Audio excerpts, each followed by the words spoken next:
Welcome to the Today in History channel. In today's video we will talk about the day, May 20th, 1498. Vasco da Gama arrives in India. Vasco da Gama, a Portuguese explorer and navigator, was the first European to arrive in India via the route that surrounds Africa. With that, he ended the search that had been started 80 years earlier by the Portuguese infant Dom Henrique, the Navigator, and inaugurated the spice route. This maritime commercial route would be essential for the colonial and mercantile expansion of the small kingdom of Portugal, which would become the largest naval and commercial power in the West throughout the 15th century. In addition, Vasco da Gama opened the doors to direct knowledge of the cultures and peoples of the Far East, hitherto mediated by the Arabs, who dominated the Indian Ocean trade routes. He was born in Sines, in the Lower Alentejo. During his youth, he strengthened himself in the wars against Castile, until King Dom Manuel I of Portugal entrusted him with the mission of reaching India by sea. He set sail from Lisbon,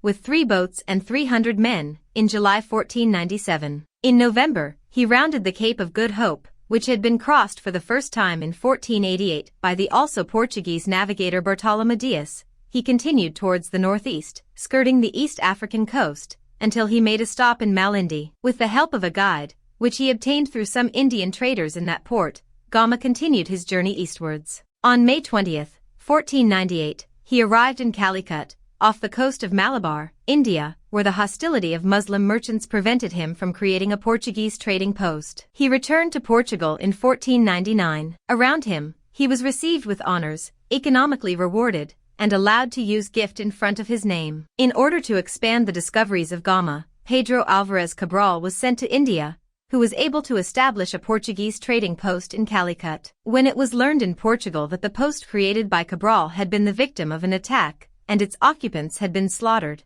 Gama, who had already been appointed Admiral of India, was tasked with avenging the wild action. While on his way to India, he founded several colonies in Mozambique and Sofala, in East Africa. When he arrived in Calicut, Gama dominated its inhabitants and forced the Raja to restore peace. Shortly thereafter, he left India again, and in 1503 set sail for Portugal with a valuable cargo of spices. During the next 20 years, he did not perform any service as a navigator, but received the title of Count of Videgueira in 1519. 5 years later, he was appointed viceroy and traveled to India with the mission of ending the growing corruption of the Portuguese authorities of the colony. Gama landed in India in the fall of 1524. But died in Cochin just 3 months after his arrival. Did you like the video? In the description you will find the blog link with the full article. Give an incentive by subscribing to the channel, liking, commenting and sharing with your friends. Hugs. Until the next.